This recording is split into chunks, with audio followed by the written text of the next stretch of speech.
Nós vamos ler do 5 até o final do capítulo, até o versículo 14. Hebreus capítulo 1, do 5 ao 14. Acompanhe comigo a leitura, mesmo assentado.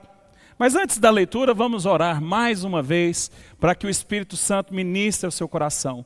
O Senhor é fiel em todo o tempo. O Senhor é bom em todo o tempo. E uma demonstração clara da bondade de Deus é que o Espírito Santo fala através da palavra pregada. Então, em nome de Jesus, creia que o Senhor vai falar ao seu coração nessa noite. Vamos orar. Pai, eu oro ao Senhor, agradecido, Deus, pelo privilégio que temos, Deus, de estarmos diante da Tua palavra. E eu peço, Pai, que possamos levar a sério esse momento. Que possamos, Deus, buscar com sinceridade no coração, buscar ouvir a voz do Senhor, Deus. Que o Senhor nos ajude a entender o Teu desígnio, a Tua vontade para as nossas vidas nessa noite. Que o Senhor nos afaste de tudo aquilo que possa nos distrair. Nos dê foco na Tua palavra, nas aplicações pertinentes aos nossos corações, para que possamos sair daqui edificados, não por quem fala, mas pelo Espírito Santo do Senhor, que é quem dá as capacidades e a autoridade. E é na autoridade de Cristo Jesus que eu oro. Amém e amém. Muito bem. Versículo 5 de Hebreus capítulo 1. Pois a qual dos anjos de Deus em algum momento disse: você é meu filho, hoje eu gerei você? E outra vez, eu lhe serei pai e ele me será filho? E novamente, ao introduzir o primogênito no mundo, diz: e todos os anjos de Deus o adorem. Ainda quanto aos anjos diz: aquele que a seus anjos faz ventos e a seus ministros labareda de fogo. Mas a respeito do filho diz: o teu trono, ó Deus, é para todos sempre. Cetro de justiça é o cetro do teu reino. Amaste a justiça e odiaste a iniquidade. Por isso, Deus, o teu Deus, te ungiu com óleo de alegria, como a nenhum dos teus companheiros. Diz ainda: no princípio, Senhor, lançaste os fundamentos da terra, e os céus são obra das tuas mãos. Eles perecerão, mas tu permaneces. Todos eles envelhecerão como veste, como um manto tu os enrolarás, e como roupas serão igualmente mudados. Tu, porém, és o mesmo, e os teus anos jamais terão fim. Ora, a qual dos anjos Deus em algum momento disse: sente à minha direita até que eu ponha os seus inimigos por estrados dos seus pés? Não são todos eles espíritos ministradores enviados para serviço a favor dos que hão de herdar a salvação? Até aqui. Hoje, essa segunda parte do texto aqui vai falar, os irmãos perceberam pela leitura, devem ter percebido, que está falando aqui sobre anjos, sobre essa relação de Jesus com anjos. Uma coisa que a gente vai perceber ao longo desse texto aqui, que o autor de Hebreus, ele está escrevendo para a gente que estava superestimando os anjos, em detrimento do Cristo, em detrimento do Filho. E às vezes a gente faz isso. Tem até um videozinho, Nicolas, tem um videozinho aí. Esse meme, antes de passar, esse meme certamente você deve ter visto. Mas se você não viu, eu vou passar ele, que ele é um segundinho só. Põe esse meme aí para nós aí. Rápido, vai acabar mesmo. Pode abrir? Que é isso, mano? Mano! Que é isso? É uma garrafa! É a bicicleta! Vocês viram esse vídeo aí? Quem viu esse meme? Se você não viu, você percebeu. Ela ganhou um presente de Natal, a bicicleta. Ela foi tão distraída e ela pegou o quê? A squeeze, a garrafa. Meu Deus! Não, meu Deus não. Que é isso, mano? Uma garrafa. Ela já ficou na alegria de ter recebido a garrafa. Quando ela vê a bicicleta, ela, meu Deus, a bicicleta é muito melhor do que a garrafa. Sabe o que esse texto aqui nos mostra? Que muitas vezes nós somos como essa menininha aí. No contexto original lá do livro de Hebreus, o autor de Hebreus estava falando sobre quantas vezes aqueles leitores iniciais corriam o risco de supervalorizar os anjos, ou seja, as criaturas de Deus, em detrimento do Filho, o Criador de todas as coisas. Mais ou menos assim, o autor de Hebreus está dizendo, muitas vezes vocês, leitores, estão olhando para a garrafinha e não estão olhando para a bicicleta. Muitas vezes nós olhamos para as garrafinhas e nos esquecemos da bicicleta. A garrafinha não é ruim, a garrafinha é boa, vai hidratar a menina. Na verdade, quem já deu bicicleta para a filha que tem garrafinha, na primeira volta essa garrafa já não prende mais e vira aquela confusão, prende essa garrafa aqui e dá vontade de sumir com essa garrafa. Mas a garrafa em si é boa, a garrafa é boa, mas ela não é a principal parte. Aqui o autor de Hebreus, como nós vimos na semana passada, ele é um autor que escreve, ele não escreve especificamente para um povo de um determinado lugar. Ele escreve aos hebreus, que é uma outra forma de tratar os judeus, quem tem esse lastro histórico de uma linha judaica. E aqui esses irmãos a quem o autor escreve, nós vimos que esse autor, ele não é conhecido, nós não sabemos claramente quem é. Existem algumas hipóteses, mas não são relevantes. Nós sabemos que esse autor é de segunda geração de crentes. Porque quando a gente avalia o texto e o que é colocado ao longo do livro, a gente percebe que aqui, muito provavelmente, ainda existiu o templo que cai 70 anos depois da ascensão de Cristo. Então havia o templo ainda, porque não há nenhuma menção da queda do templo em Jerusalém. Por outro lado, eles já passaram por algum tipo de perseguição. Muito provavelmente, essa é uma hipótese, essa perseguição é na década de 40 depois de Cristo, e o templo vai cair nas mãos de Nero ali, 70 depois de Cristo. Nesse meiozinho aqui, provavelmente o autor de Hebreus está escrevendo àqueles irmãos que passaram por dificuldades, sendo crentes no Senhor Jesus, viram alguns sofrendo, e agora eles estão sendo tentados a darem mais valor para outras coisas que não o Cristo. E é por isso que na semana passada nós vimos quem é Jesus, quem é o Jesus que é estampado nas páginas de Hebreus. E aqui agora ele vai comparar o Cristo com os anjos. Porque uma das questões que poderiam surgir ali, e provavelmente estavam brotando no meio daqueles leitores iniciais, era uma demanda de colocar Jesus e mais algo. Jesus e as figuras angelicais, não diferente de hoje. Oh meu Deus, como em alguns ambientes, alguns irmãos nossos têm uma demanda exacerbada por ter contatos com anjos, com ter experiências, e existem em outras religiões também, esse culto aos anjos. Existe a ideia corrente, tem muito crente que vai nessa ideia do anjo da guarda. Do anjo da guarda que está ao nosso lado. E alguns até erroneamente usam uma parte desse texto, o último versículo, para falar que aqui é onde a Bíblia mostra que tem anjo da guarda. E nós vamos dizer que não é nada disso.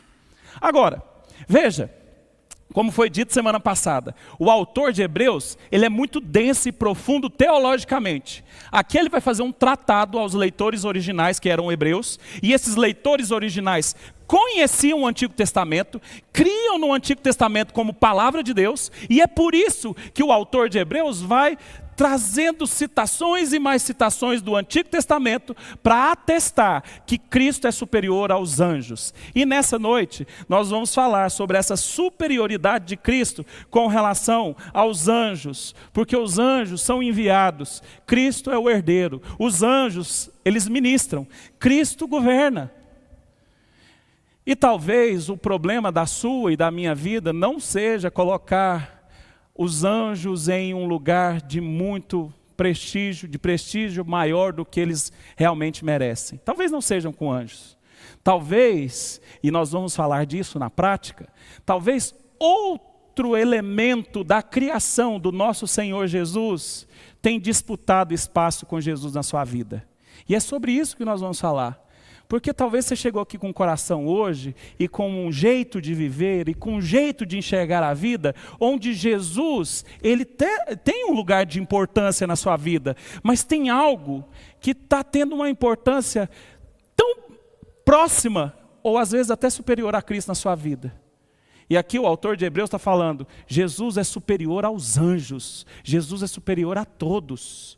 E eu quero te dizer em nome de Jesus, nessa noite, eu te convido para essa reflexão. Jesus, Ele é superior a toda a criação. Ele é sim superior aos anjos, mas isso cabe para qualquer outro elemento da nossa vida. E nós vamos ouvir sobre a superioridade de Cristo. Olha que coisa maravilhosa. Sabe por quê? O primeiro ponto que eu quero trazer para vocês, versículos 5 e 6, diz: pois a qual dos anjos Deus em algum momento disse, você é meu? É meu? Só quem está vivo agora, você é meu? Filho. Jesus é chamado de filho. No segundo, mais à frente, no versículo 6, e novamente ao introduzir o primogênito. Opa, tem duas características expostas aqui pelo autor de Hebreus, e aqui ele está citando os Salmos. Ele está falando que Jesus, Ele é o Filho, Jesus, Ele é o primogênito. E eu quero, usando esses dois argumentos, propor a seguinte tese aqui nessa noite. Jesus, Ele é superior, Cristo é superior, porque Ele tem uma identidade superior. Aqui o autor está sendo claro. A quem dos anjos, a qual, me prova aqui vocês, ele está dizendo aos leitores originais, me provem, mostrem, onde está escrito para um anjo, que um anjo é chamado de filho. Me mostre que um anjo é chamado de primogênito. Cristo e somente Cristo tem essa identidade superior. Somente Cristo tem essa identidade superior. E quando ele diz aqui, no versículo 5, talvez você fique um pouco confuso quando vê a seguinte exclamação. E aí, se você olhar bem na sua Bíblia, aqui na minha versão está até recuado, porque é uma citação do Salmo 2, que diz, você é meu filho, hoje eu gerei você. Na verdade ele está interrogando, para qual anjo que foi dito isso? Porque para Jesus foi dito. Essa frase aqui, essa expressão está no Salmo 2. O salmista diz, o Senhor diz, você é meu filho, hoje eu gerei você. Aí alguém pode falar assim, então quer dizer que Jesus foi gerado num determinado momento? Calma lá. A identidade de Cristo é a identidade de filho, de primogênito. E ser filho de Deus é ser da mesma essência de Deus, ter a mesma substância, o mesmo molde de Deus. Cristo não foi gerado, criado. Essa ideia de gerado, a gente tem que olhar pela cabeça do hebreu, pela cabeça do contexto de quem lia. E a ideia de ser gerado aqui tem muito mais a ver com o dia em que Cristo foi entronizado. O dia em que Cristo cumpre a sua obra. Agora Cristo é rei. Ele já era rei. Ele vem para o seu estado de humilhação e ele é entronizado. Ele é rei e ele está na glória e ele voltará. Aleluia, Cristo voltará. A ideia é uma declaração pública aqui, que o salmista fazia ali, num ato profético. É claro que a gente não vai entrar nessas questões, mas perpassando pela linhagem de Davi, mas que viria um rei da linhagem de Davi, que o trono seria eterno, um rei gerado, ou seja, estabelecido por Deus. E esse rei é Jesus. Esse rei é Jesus. Jesus tem essa identidade superior de filho de Deus. E aí depois ele vai falar que ele é o primogênito. Quando a gente olha para as Escrituras, a gente vê que muitas vezes Cristo, por exemplo, um dos versículos mais conhecidos, que você deveria conhecer pelo menos esse, que é João 3,16. Porque Deus amou, que deu seu Filho, para que todo aquele que nele crê não pereça, mas tenha... Rapaz, você colocou a cola por quê, hein, cara? É para decorar, hein? Mas aqui em João 3,16, a fala é de filho unigênito. Aqui em Hebreus está falando de primogênito. São coisas distintas? Sim, são atribuições distintas a Cristo. Unigênito, o único filho, o filho da Santíssima Trindade, aquele que é um com o Pai. A segunda pessoa da Trindade, o Filho unigênito. Mas quando a Bíblia traz aqui em Hebreus, e aqui o autor também está citando o Antigo Testamento, a ideia de primogênito, lembre-se, na cabeça dos leitores iniciais, na cabeça da linhagem ali dos hebreus, eles tinham muito claro essa ideia de herdar o trono. Davi é chamado de primogênito. Davi, no Antigo Testamento, é chamado de primogênito, mas ele não foi o primeiro a nascer de Jessé. Ele não era nem de perto o primogênito de Jessé, mas ele recebeu foi outorgada a ele uma autoridade, que nem outro tinha, uma autoridade de primogênito, de liderança. É essa ideia de Cristo como aquele que é o representante que ocupa o lugar mais alto, é o primogênito, aquele que está na categoria régia, de rei. Isso não tem a ver com cronologia, não tem a ver com Jesus ter sido gerado. E tem um outro aspecto aqui da primogenitura de Cristo. Então, o primogênito, Cristo é o primogênito, essa ideia então, de que Jesus, ele recebe essa autoridade. Que Jesus, ele recebe, ele cumpre a promessa em Cristo Jesus, a promessa de que um rebento de Davi, que um descendente de Davi assumiria um trono eterno é cumprida. Ele é o primogênito. Mas quando a gente olha para a salvação, Cristo é o primogênito. Ele vem ao mundo como o unigênito de Cristo. E quando ele faz a obra da salvação, quando ele alcançou o seu coração, o meu coração, eu passo a ser filho de Deus. Então Cristo é o primogênito, é o primeiro dos filhos. Mas nós vamos nessa por conta do sacrifício de Jesus. Olha que coisa maravilhosa. Cristo é o nosso irmão mais velho nesse sentido. Cristo é o primogênito. Ele inaugurou um novo e sublime caminho. Ele inaugurou a nova vida que só Ele pode dar. Você quer uma identidade superior a essa? Você quer credenciais superiores a essa? Cristo, o Filho. Cristo tem uma identidade superior. E aí ele completa a expressão dessa identidade superior aqui, o autor de Hebreus, quando ele diz no versículo 6, e novamente, ao introduzir o primogênito no mundo, para que fique bem claro, e todos os anjos de Deus o adorem. Todos os anjos de Deus o adorem. Todas as criaturas celestiais dedicam adoração a Jesus. Ele tem uma identidade superior a de qualquer outro. Ele é o Filho. Ele é o único, o unigênito de Deus. O Filho eternamente gerado, da mesma substância de Deus. Aquele que veio ao mundo, fez uma obra e agora Ele nos faz filhos de Deus, filhos por adoção. Nossa, que legal tudo isso, pastor. Mas o que isso tem a ver com a minha vida? Primeira coisa que eu queria trazer você a uma reflexão muito profunda da sua vida. Que o problema nosso, como seres humanos, não é o problema de valorizarmos a criação. Por que nós temos que valorizarmos a criação? Os anjos de Deus são criaturas. Aqui o autor de Hebreus, ele não está menosprezando os anjos. Ele não vai por esse caminho. Ele engrandece o Cristo. Valorizar a criação não é problema. O problema é quando nós permitimos que qualquer elemento da criação, seja anjo, seja autoridade, seja poderes, seja qualquer situação, rivalize com Cristo na nossa vida. Ninguém tem uma identidade superior à de Cristo. Ninguém. Ninguém. E é por isso que, se esse problema hoje, para nós, para o nosso contexto aqui, não se revela como culto a anjos, não é um problema, talvez em alguns contextos sim, mas não o nosso. Mas ele pode se revelar quando alguns indivíduos, e preste atenção nisso, eu falo isso com muito temor, alguns líderes, eles têm assumido para si uma identidade tão poderosa que eles querem rivalizar com Cristo, ao ponto de afirmar categoricamente que os membros daquela comunidade de fé não podem, de forma alguma, sair do controle desse líder. Você sabe que isso acontece. Talvez você conheça alguém que tem essa dependência de um líder. E aí, o problema não são os anjos.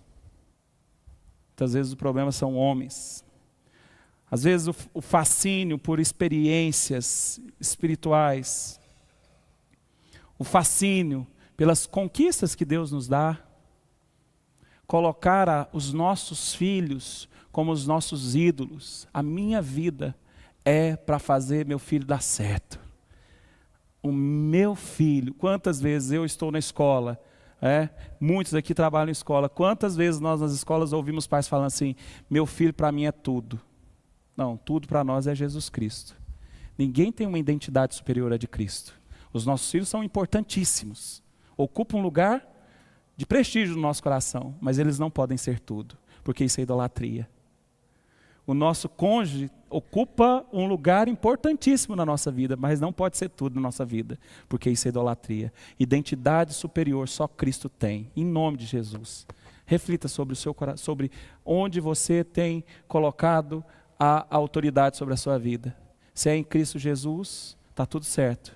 Se for em qualquer outra pessoa, ou instituição, ou metodologia, ou filosofia, arrependa-se hoje, porque esse lugar pertence a Cristo. Mas aqui ele diz mais. Se Cristo tem uma identidade superior, eu quero mostrar para vocês, à luz desse texto, que ele tem uma glória superior. Cristo tem uma glória superior. Vamos continuar na leitura aqui do texto, e a gente percebe que no versículo 7, ele vai descrever o trono de Cristo. Na verdade, antes, no versículo 7, ele vai falar, nós lemos isso no Salmo 104, na nossa liturgia, ele está falando dos anjos.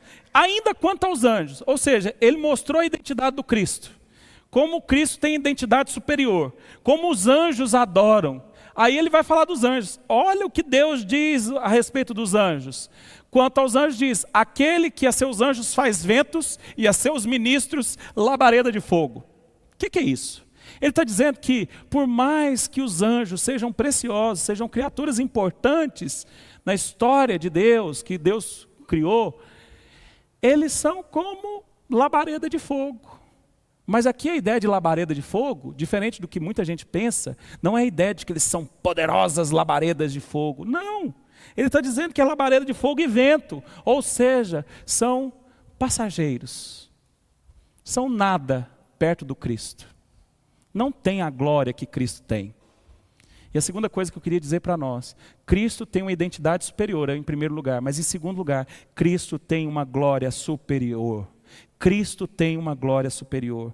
E glória no hebraico é kadov, é peso, é aquela ideia, se a gente pode trazer para um exemplo que fique mais próximo para o nosso entendimento no século 21, é a ideia, por exemplo, o planeta, quer dizer, não é planeta mais. Se você não sabe, Plutão não é mais planeta há muitos anos, né? Aquele processo mnemônico, minha avó tem muitas joias e só usa no pescoço, isso não existe mais, porque o P não existe de Plutão. Plutão foi rebaixado. Por que ele foi rebaixado? Porque ele não tem massa suficiente para ser considerado um planeta. Para ser considerado um planeta, você tem que ter uma massa suficiente para gerar uma gravidade ali, para ter ali uma atração de outros astros, assim como a Terra tem uma massa suficiente, um peso, que faz a Lua orbitar em volta dela. Assim como o Sol tem um peso ainda maior, muito maior que o da Terra, e faz com que o sistema solar orbite em torno dele. Literalmente, a palavra glória é ter peso para que alguém orbite em volta. É claro que quando eu uso orbitar em volta, não existia essa concepção no mundo antigo, mas é essa ideia de ter peso para sustentar a vida. O que eu quero dizer hoje para você, e tenho dito ao meu coração, é que só Cristo tem peso para sustentar a minha vida. Qualquer outro lugar que eu depositar a minha confiança, depositar as minhas pretensões, é vento, é labareda de fogo que passa, que é descartável. Só Cristo. Os anjos não têm essa glória, eles são passageiros, mas o Filho, ele tem a glória. E aí os versículos 8 e 9, vamos ler o 8 e 9, ele entra no Salmo 45, citando o Salmo 45, o autor diz, a respeito do Filho, ou seja, os anjos não têm glória, mas a respeito do Filho, o teu trono, ó Deus, é para todo sempre. Cetro de justiça é o cetro do teu reino. Amaste a justiça e odiaste a iniquidade. Por isso, Deus, o teu trono te ungiu, o teu Deus te ungiu com óleo de alegria, como a nenhum dos teus companheiros. Cristo, ele tem um trono de justiça. Cristo é a expressão manifesta da glória de Deus. Ele reina para sempre. É o que diz o versículo 10. O versículo 10 diz, no princípio, Senhor, lançaste os fundamentos da terra. Olha que tamanha glória. peso de glória para lançar os fundamentos da terra, e nós sabemos que é o fundamento de todo o universo, de toda a criação. Lançaste os fundamentos da terra, e os céus são obra das tuas mãos, eles perecerão, mas tu permaneces. Só Cristo tem glória para permanecer eternamente. Todos eles envelhecerão como roupa, como uma roupa que é boa hoje, amanhã ela já não serve. Como manto, tu os enrolarás, e como roupas serão igualmente mudados. Tu, porém, és o mesmo, e os teus anos jamais terão fim. Glória a Deus, gente. Isso é uma expressão maravilhosa da glória do nosso Deus, da glória de Cristo Jesus. Ele olha para o universo como um manto, um tapete que você tem lá na sua sala. E aquele tapete é maravilhoso. Quando você vê ele na Shopee, ele é muito bonito. E ele é lindo quando chega, clarinho. Nossa, mas é tão bom para ter em casa que tem 2 crianças, né? Uma bênção. Né, Jéssica? Você põe aquele tapete lá. Dá para tirar 2 fotos, que aí as crianças já vêm com massinha, com terra, com suco de uva, com tudo que tem no mundo, está lá naquele tapete. E aquele tapete você tem que fazer o quê? Enrolar, manda lavar uma vez, manda lavar outra, dali a pouco ele já não tem muita graça mais, já envelheceu, já perdeu, está desfazendo. Você troca. Estou falando de um tapete. Mas quando a gente olha para a glória do nosso Senhor Jesus Cristo, Ele tem essa visão não de um tapete, mas de toda a criação. É muito poder, é muita glória. Ele tem essa visão de um universo que alguns cientistas vão dizer que são, entre uma ponta e outra do universo, são 93 bilhões de anos-luz. E um ano-luz é um ano a luz viajando. A velocidade da luz. Que velocidade é? Vai saber. Eu fico pensando como é que eles mediram 93 bilhões, né? Quem é que foi e contou? Mas vamos, tá bom. Ninguém vai conseguir tirar a prova dos 9 ali e conferir. Mas a gente sabe que o Cristo, que tem toda a glória, Ele conhece esse tapete da existência e Ele enrola e muda e Ele permanece o mesmo. As situações da nossa vida mudam e Cristo permanece o mesmo. As pessoas com quem convivemos, elas mudam e Cristo permanece o mesmo. Os nossos filhos mudam e Cristo permanece o mesmo. O nosso patrão muda e Cristo permanece o mesmo. Glória a Deus. Toda a glória deve ser dada somente a Cristo. O salmista aqui, ele traz essas expressões de um Cristo que viria, e o autor de Hebreus faz essa aplicação maravilhosa de quem é Cristo. Cristo tem esse poder de ser o mesmo. A criação é boa, mas é transitória. Cristo não envelhece. Cristo não se desgasta. Cristo não muda. Glória a Deus por isso. E aqui vai uma palavra para quem tem o coração ansioso. O mundo não está fora do controle. Às vezes a gente olha para os rumores de guerra, às vezes a gente olha para a situação econômica do nosso país e do mundo afora, às vezes a gente olha para a geopolítica, às vezes a gente olha para as crises climáticas e a gente corre o risco de pensar que a situação não tem volta. Sei lá se tem, mas eu sei que Cristo está no controle. Eu sei que o cetro do meu Senhor permanecerá e nada tira a glória do meu Deus.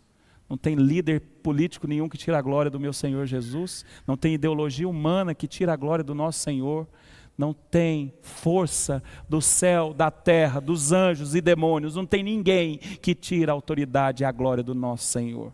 E o que isso tem a ver com a nossa vida na prática? Eu quero primeiro dar uma palavra a todos nós, mas em especial aos jovens, porque quando a gente é mais jovem, a gente tem uma sensação de que nós somos capazes de marcar a história de alguma forma.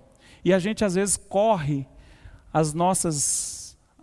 vive a vida querendo ser relevante de alguma forma. E quando eu digo ser relevante, eu sei que quase ninguém teria a pretensão de ser alguém que vai ser inesquecível na história da humanidade. Mas a gente quer ser relevante, a gente quer ter uma carreira boa, a gente quer ter um patrimônio, a gente quer ter um legado profissional, ter alguma coisa ali que a gente tenha esse reconhecimento social. Isso não é problema. O problema é quando isso passa a nos mover. Porque você, no instante em que você quer ter um reconhecimento nessa terra, você moveu a glória do seu coração, que estava depositada em Cristo, ou deveria estar depositada em Cristo, e colocou essa glória na sua possibilidade de ser relevante nesse mundo. Que bom seria se todos nós estivéssemos dispostos a sermos anônimos nessa existência, mas reconhecidos por Cristo. Reconhecidos por Cristo. Porque quem tem que nos reconhecer como filhos é o Senhor, é Deus. E isso é só através de Cristo. Quem tem que ser conhecido nosso é o Senhor Jesus. Mas também eu quero trazer uma palavra a quem já está na melhor idade aí, está já na última etapa da vida, os irmãos idosos. Enquanto tudo se gasta, tudo se desgasta, seu joelho já não é mais o mesmo, a coluna dói, a idade do condor, né? Tem dor em tudo, condor aqui, condor acolá, né? A idade que você acorda e você fala assim, meu Deus, há pouco tempo, parece que foi ontem que eu era jovem, e eu não sentia nada disso, eu enxergava bem, eu ouvia bem, eu comia, achava as coisas gostosas, comia coisa boa, hoje eu não tenho nem prazer em comer. Eu quero dizer, a glória de Jesus nos permite envelhecer bem, porque a gente sabe que a glória é de Deus. Esse corpo aqui desgasta mesmo, essa existência passa, está tudo certo, está tudo bem. O Deus de glória, Ele é imutável, Cristo não está envelhecendo.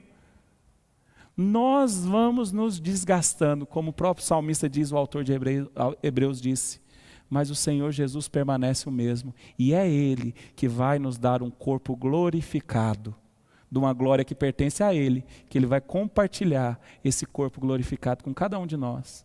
Então não envelheça com amargura. Meus irmãos, minhas irmãs, não adianta ficar lamuriando as dores, não tem jeito. Se fosse para melhorar, tudo bem, mas não melhora. Com desespero, e agora, como é que vai ser? Ou ainda com uma sensação que às vezes é uma sensação real e genuína no coração dos mais velhos, de se sentirem solitários, abandonados. Cristo não te abandona, Cristo não te deixou. Toda a glória pertence a Ele, Ele está do seu lado na carreira da vida. O corpo está desgastando, mas a alma, o espírito está cada vez mais fortalecido no Senhor. Precisa estar até o dia que Ele nos dará um novo corpo para a glória de Deus Pai, na glória de Deus Pai. E a gente poderia aplicar isso aos pais. Firme seu lar em Cristo. Crie os seus filhos para que eles saibam que a glória pertence a Cristo. O futuro não depende da nossa performance. O futuro depende da glória de Cristo. Que Deus coloque essa verdade no nosso coração. Mas por fim, se Cristo tem uma identidade superior, Cristo tem uma glória superior, Ele também tem um governo superior. Chega o clímax aqui do texto, versículo 13. Ora, esse autor de Hebreus, ele está sendo muito enfático, ele está amarrando muito bem as pontas para que nenhum hebreu pudesse falar que houve alguma sombra de que Cristo é superior. Ele diz, ora, a qual dos anjos em algum momento Deus disse, sente-se à minha direita, até que eu ponha os seus inimigos por estrados dos meus pés? Cristo tem um governo superior. A qual dos anjos foi dito, fica aqui do meu lado, à minha direita? E essa imagem não é uma imagem decorativa, é literalmente uma entronização. Cristo é o rei. Cristo é o rei. Sentar-se à direita é uma demonstração clara que havia e há em Cristo uma autoridade outorgada, um governo eficaz, uma soberania ativa. Cristo não está aguardando permissão para reinar. Ele não está disputando espaço. Ele não está reagindo aos acontecimentos na terra. Ele reina. Hoje reina espiritualmente no coração, na vida do seu povo. Mas um dia Ele reinará e todo joelho se dobrará. mas Ele tem toda a autoridade sobre a história. Ele tem toda a autoridade sobre reis e juízes dessa terra. Sobre governos e autoridades. Cristo é rei. Ele reina ao lado de Deus Pai. O caráter que é descrito, o caráter desse reino, é descrito no texto que nós lemos anteriormente aqui, é um trono eterno, é um cetro de justiça. Cristo reina com justiça, enquanto as autoridades humanas, seja de qual for a linha ideológica, não se engane, a autoridade humana é corrompida pelo pecado. Só quem reina com o cetro de justiça é o Senhor Jesus. O cetro de justiça, o rei que ama a justiça é Cristo Jesus e odeia a iniquidade. Cristo Jesus, Ele é um rei que não é apenas poderoso, Ele é um rei que ama a justiça. Ele não é apenas eterno, mas Ele é justo, porque os governos humanos, eles passam, e glória a Deus que passam. Mas o reino de Cristo é justo e eterno. O reino de Cristo não é um reino opressor.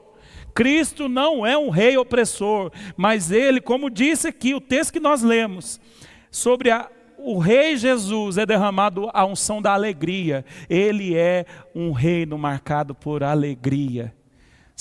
Ter o coração governado por Cristo é a única fonte genuína de alegria para o ser humano. A unção da alegria vem dessa convicção clara de que quem manda na minha vida não é o STF, não é o poder executivo, tão pouco o legislativo da nossa nação, tão pouco autoridades estrangeiras. Quem reina sobre a minha vida é o Senhor Jesus. Essas autoridades podem escafolar meu couro, pode me esfregar no chão, pode me jogar no cárcere, mas Cristo vai continuar reinando. E é por isso que o apóstolo Paulo, ao ser preso com Silas, lá jogado no cárcere, no mais profundo cárcere, eles não ficaram reclamando. Eles cantaram de alegria, porque quem manda, quem reina, com cetro de eterno de justiça, é o Senhor Jesus. Quem reinava naquela época que prenderam Paulo, ninguém de nós sabe. Alguns sabem. Mas nós continuamos sabendo e somos governados pelo Cristo que reina. Todos os reinos da terra envelhecem, se corrompem, são enrolados também como roupas rasgadas. Mas Cristo reina. E na prática, Cristo é rei. Deixa eu te dizer uma coisa. Se você crê que Cristo é rei, a obediência à palavra dele, a ele, não é opcional. Porque se tem um rei soberano, eu tenho que me submeter ao que ele me dá de ordem. Tem muita gente que quer que Cristo reine só para derramar as bênçãos, mas não quer compromisso nenhum com a palavra dele. Não quer compromisso nenhum com o reino. Quer que o rei dê coisas boas, mas não quer ser parte do reino. Obediência não é opcional. Se você diz crer no reinado de Cristo sobre a sua vida e está deliberadamente desobedecendo a palavra de Deus, seja em qual área que for, você é um farsante. Me desculpe dizer isso. Você é um grande farsante. Porque quem diz, não, Cristo é o meu rei, mas vive conforme o rei que está dentro da barriga, é um farsante. É um farsante. Cristo não é seu rei só no domingo. Cristo não é seu rei só na hora da dor. Cristo não é seu rei só nos anos da pandemia. Quantas pessoas tiveram um quebrantamento tão genuíno e maravilhoso durante a pandemia, e que enquanto estavam, parece que só viam a Jesus enquanto tinham máscara. Na hora que tirou a máscara da pandemia, esquece de Jesus. Não seja um farsante. Ou Cristo reina sobre a sua vida, ou você está vivendo na mentira. E mais do que isso, Cristo reina, então o mal não ficará sem resposta. Pare de se atormentar com as péssimas notícias que semana após semana chegam do STF, chegam de Brasília, chegam do Poder Executivo, chegam do Poder Legislativo. Pare! O mal, ele não vai ficar. Ele não vai sair vencedor dessa história. Ele não vai ficar sem resposta. E a igreja não precisa ficar desesperada, pensando que é o cão de guarda do Rei Jesus. Nós não somos os cães de guarda do Rei Jesus. O Rei Jesus, Ele reina e simplesmente reina. Nós temos uma mensagem muito clara a anunciar. E a nossa mensagem não é pegar em armas, fazer barricadas. A nossa mensagem é: Jesus é o Rei e Ele tem poder para transformar qualquer coração. Creia nisso em nome de Jesus. E por fim, Cristo reina. A história não está em aberto. O final já foi planejado. O final já foi prometido. E o final é certo. Um dia o céu vai se rasgar e todo o joelho se dobrará. E aí, tudo aqui dessa vida, como eu disse de manhã, a montanha russa da vida vai chegar no fim, o carrinho vai parar e a gente vai entrar no gozo eterno de Deus Pai. Em nome de Jesus, esse alerta aqui do autor de Hebreus é para um povo que estava caminhando para a apostasia. Veja que são situações que podem passar desapercebidas que levam alguém à apostasia. Isso aqui é um alerta contra uma fé que perdeu a centralidade de Cristo. E se sua fé perder a centralidade de Cristo, em Cristo, você está a um passo da apostasia. Está a um passo de abandonar a fé. Então não permita.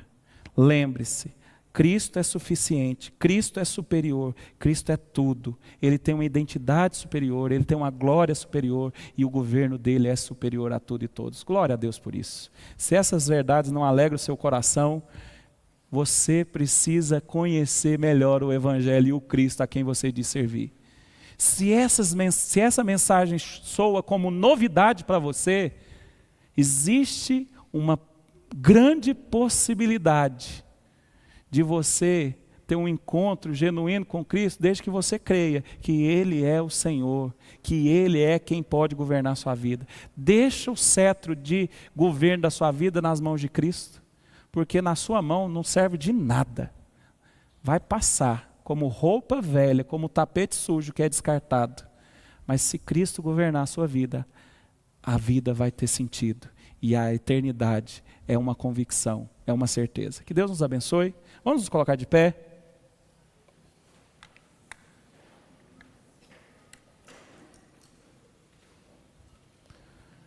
Queria que você abaixasse sua cabeça e tivesse um tempo de oração individual aí, você e Deus. Tudo que você ouviu hoje, creia que não é uma mensagem do pastor Pedro. É uma mensagem do Espírito Santo, através de mim. É uma verdade que o Senhor Jesus está trazendo ao seu coração e não foi coincidência, não é obra do acaso as coisas fazerem sentido no seu coração nessa noite. E peça a Deus para que o Santo Espírito dele te ajude a fazer com que tudo isso que soou tão bem aos seus ouvidos, que isso faça sentido, não só hoje, mas na prática da vida semanal, quando as coisas apertam, quando as dificuldades vêm, quando o nosso desejo de governar a própria vida, ele cresce. E ore comigo assim: Senhor Deus, eu coloco diante do Senhor as nossas vidas, a vida da Tua igreja, Pai. Pai, não permita que esse mundo, que as instituições pecaminosas, que essa realidade, Deus, o espírito da nossa época, nos convençam ou nos desviem o olhar de Cristo Jesus, o nosso Salvador. Pai, em nome de Jesus, renove no coração aflito a convicção de que o Senhor é superior, o Senhor governa, o Senhor tem toda a glória. Pai, em nome de Jesus, traga arrependimento a cada um de nós, Deus, que porventura temos colocado glória, peso para a sustentação das nossas vidas em outra coisa que não o Senhor. Tenha misericórdia de nós, Pai. Que a nossa vida possa estar firmada, enraizada em Cristo Jesus. Que toda glória seja ao Senhor. Que o nosso viver seja um viver que glorifica ao Senhor todos os dias, Pai. Deus, em nome de Jesus, nos ajude a aproveitar o Cristo e não apenas a criação, como a ilustração que nós vimos lá no início. Que a gente possa aproveitar a bicicleta e não a garrafinha, Pai. Em nome de Jesus. Tenha misericórdia do Teu povo. Anima, Deus, o abatido. Levanta o prostrado. Deus, restaura o caído. e fortifica os que estão caminhando, Pai.